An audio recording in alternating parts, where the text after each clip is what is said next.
One project is really at its core about reimagining justice and how we can bring together diverse groups of people to think creatively about how we create thriving communities and address the punitive criminal legal system. We're going to be challenged over the next couple of days to reimagine a different kind of justice. It is time to call into account the moral fabric of this country. And are we moving into the direction of who we have said we want to be?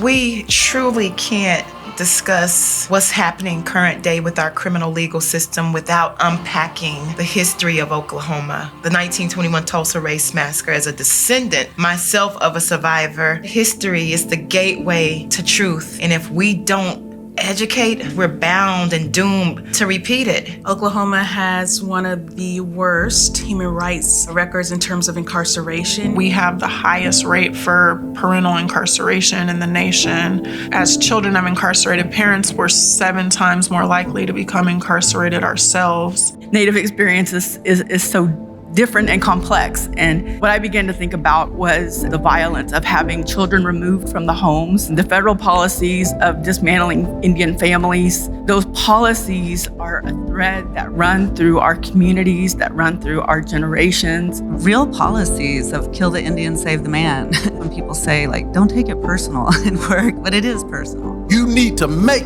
it personal to make a difference. Because the process was not created for justice, the process was created to have the illusion of justice. America has been great for some, but not great for all. The ones that make the laws be the ones that break the laws. They commit the crimes, we the ones that take the fall. Julius Jones should be home.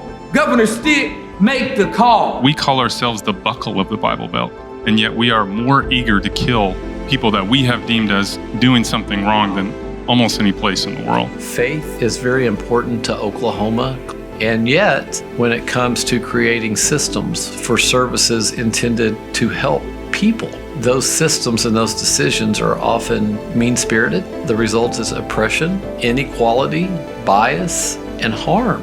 That has created historical distrust for the system and for policing in general. African Americans make up 8% of the Oklahoma population, but we make up anywhere from 25 to 35% of the incarcerated individuals in DOC. Knowing folks are going to come out of the system going back to the same conditions that was arguably the catalyst for them going into the system in the first place. Yet our state has chosen to focus on punishment under the guise that it creates more safety and accountability. People have to feel safe, and if people don't feel safe, whether they're safe or not, we have not achieved justice. The point of a state or a city or a town is to allow it to flourish.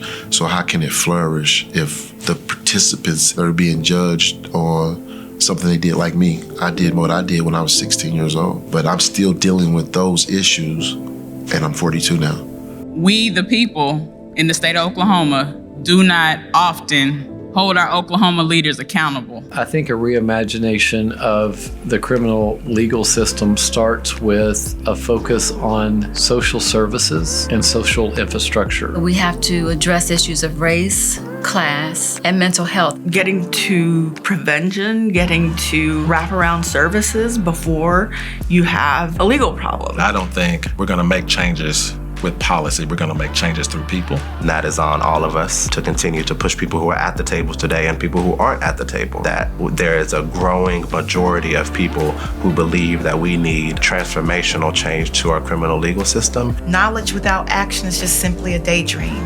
We have to translate that knowledge into action and simply say, I'm going to advocate and use my privilege, use my voice to help my neighbor. Because nobody's free until we're all free.